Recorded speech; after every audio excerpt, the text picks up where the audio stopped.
Welcome back to the Back to School mini series here on the Transforming the Toddler Years podcast. Whether your child is making the transition to a full-time daycare, a preschool program, or back to a kindergarten or first grade classroom, this is the mini series for you. I hope that you are loving it and getting all kinds of relevant stuff that applies to you and your everyday life. Make sure you are communicating with me because I love nothing more than to hear from you, both in an email. You can find that on my links, or you can just leave a comment, rate and review the show and say, I got so much out of this episode, or hey, here's a topic I really think that you should cover. So let's dive in today. We're talking about your child's ability to navigate two different settings, school and home, and more specifically, why they seem to be just fine at school. If you could see me, you'd see my little air quotes, and they completely fall apart like puddles on the floor the minute they get home. Let's break it down. Really, what's the answer to this? Bandwidth. In the digital world that you and I live in, that's a great way to think about it. Our computers and our Wi-Fi connections have a bandwidth, and it is what it is. It has a limitation to it, and it gets used the more people who are on the platform. It gets used up, and then it doesn't work quite as well. And if it's literally gone, if there's no bandwidth, then we have no connectivity. And we truly can't do anything. We are puddles on the floor, technologically speaking. So think about it this way from your child's perspective as well. Let me start with a little story, which I love to do. I'll tell you the story of when my daughter Claire started kindergarten. She was a particularly drained child, by which I mean when she was awake and engaged with people, it took so much energy for her to be appropriate, to really listen and engage and be part of the experience, because she had a few other things going on in her early years of life. And so she was a napper. Oh my gosh, did this child nap? She needed to refuel that buffer, that bandwidth, so that she could get through the rest of the day without losing it. So kindergarten was a really tricky transition because there was no nap time. And not only was there no time for her to refuel that buffer she needed when she was engaging with other people, it took so much more out of her. You hear people say that your kids are the worst behaved at home because you are the safest place and you are their safest people.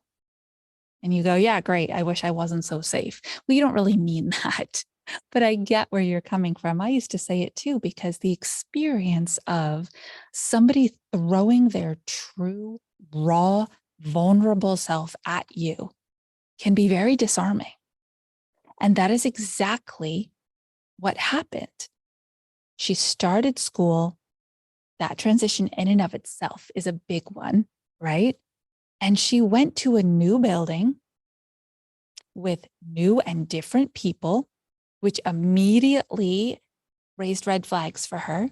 These are new and different relationships I now have to figure out, with new and different social norms, with other kids involved, feeding off each other, with people who talk to each other differently, with new expectations, and her ability to regulate, to control her emotions and her feelings and her physical body got eaten away at such a rapid pace that bandwidth was just dissipating so quickly. And if she did manage to get to the end of a school day without completely falling apart at least once, then you could pretty much set your clock for 2:45 p.m. and there she would be at home, puddle on the floor. not capable of making a decision, not capable of listening to my words, not capable of anything except expressing all of the emotion and the overwhelm and the hard work that it was to be with other people in a new place through whatever it was. Crying, quietness, body flailing, pulling away, doing something independent. I could not expect her to be the person she was at school when she got home. That's setting us both up for struggle. Let me tell you a story about me. I was teaching preschool while I had preschoolers at home. If that was not a recipe for an incredibly strong personal development test that I did not sign up for, I don't know what was. I spent my bandwidth, my patience and kindness and empathy and connectedness, all of that. I spent my buffer all day long on other people's kids. Then I came home and I was met with the same behaviors, the same whining, the same tone, the same volumes, the same choices. And I was like, wait, I just did this all day. I can't keep doing this. This is my time to just be vulnerable and raw and be me and be okay with the fact that I don't feel okay right now. But I couldn't because I had made the same commitment to my children that I made to my students. It was a few years of wow for me, but I knew it mattered that they had permission to be the puddles and I'd get my turn. So this is why at home they are one way and out in the world they are another way. The good news is we recalibrate, right? Sometimes we have to turn off the router and turn it back on, and poof, all of a sudden the bandwidth is back. We recalibrate over time. So if your child is new to a program, you need to give them a grace period of 3 weeks and know that this transition might be challenging, overwhelming, loud, hard in every way for them in different variables, right? Some days might not be as hard as others for about 3 weeks. Not a big surprise. That's also the amount of time that scientists tell us it takes to create a new habit. And during those 3 weeks, what is your child going to be doing? Learning. No, not their ABCs and 1, 2, 3s. Maybe, but who cares?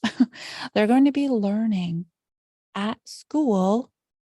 This is how I sit in a chair and wait for the teacher to stop talking. Then it's my turn to talk. At home, I can go straight up to my mom and poke her on the shoulder and get her attention.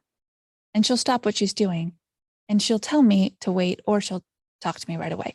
They're starting to delineate the setting, the expectations, and the behaviors that match each place, home and school. They're starting to learn the quality of the new relationships that they're building with teachers and other students.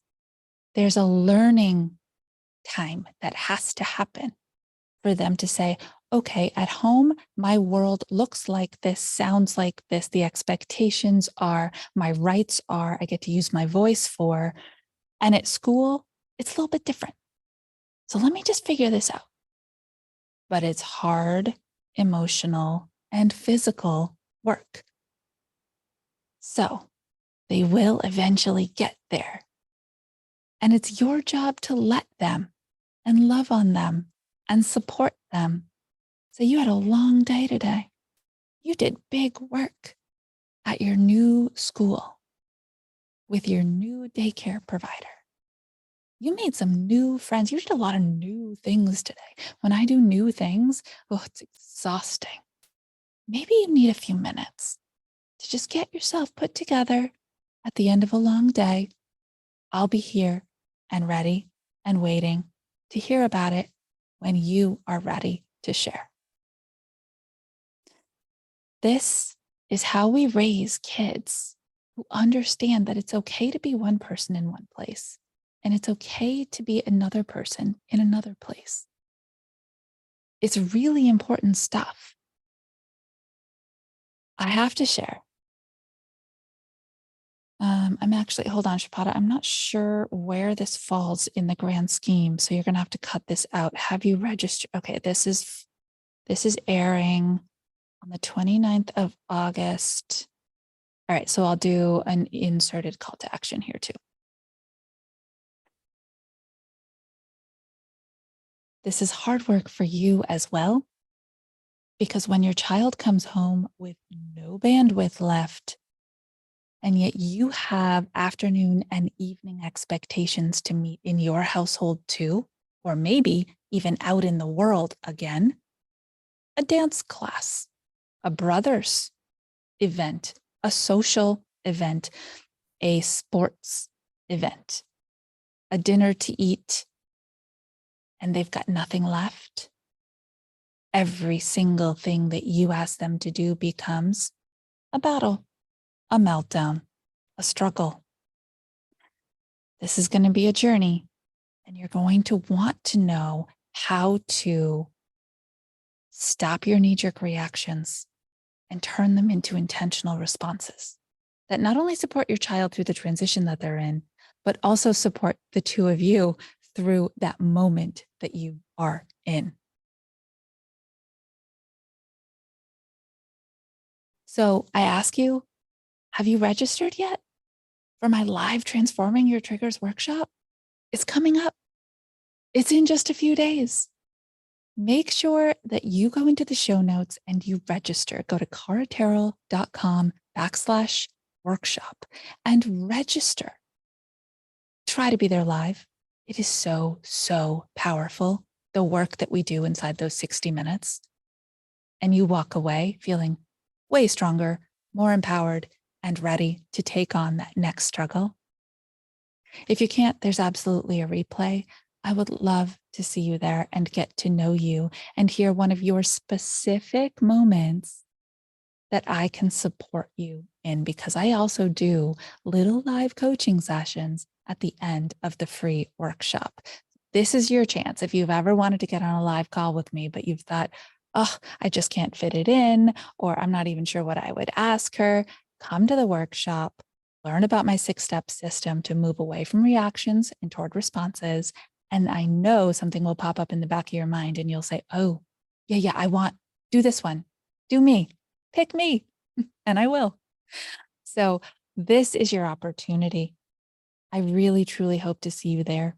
But more than anything, I want this transition time for you to be what you want it to be as your child moves through from the home into their next big independent step in their just little growing lives.